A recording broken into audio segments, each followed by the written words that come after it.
Motor वाहन कायद्याच्या सुधारणा विधेयकाला आज लोकसभेमध्ये मंजुरी मिळू शकते। त्यामुळे वाहतूक नियम मोडणाऱ्यांना यापुढे कडक कारवाईला सामोरं जावं लागेल। गेल्या आठवड्यातच केंद्रीय मंत्रिमंडळाने मोटार वाहन कायदा 2016च्या सुधारणा विधेयकाला मंजुरी दिली। हलगर्जीपणाने गाडी चालवल्याने बालकाचा मृत्यू झाला तर 3 लाख रुपयांपर्यंत दंड आणि किमान 7 वर्षाच्या कारावासाची तरतूद या नव्या मोटार विधेयकात आहे। तसंच विविध प्रकारे वाहतुकीचे नियम मोडले तर मोठ्या प्रमाणात दंडही वसूल केला जाईल। हे विधेयक नेमकं काय बदल होऊ शकतात? दुचाकी चालवताना हेल्मेट न घातला तर 1000 रुपयांचा दंड होईल। हेल्मेट वापरला नाही तर हेल्मेट न वापरल्यास 3 महिन्यांसाठी वाहन परवाना देखील रद्द होऊ शकतो।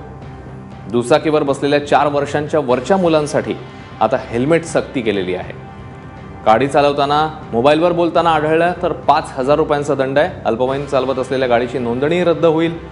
त्यासोबतच अल्पवयीन चालकामुळे अपघात झाला तर त्याच्या पालकाला 25,000चा दंड किंवा 3 वर्षांची शिक्षा होऊ शकते।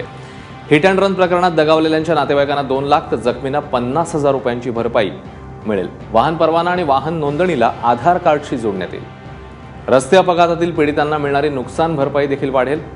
मृत्यू झाल्यास कुटुंबियांना 10 लाख, जखमींना 5 लाख रुपयांची भरपाई मिळेल।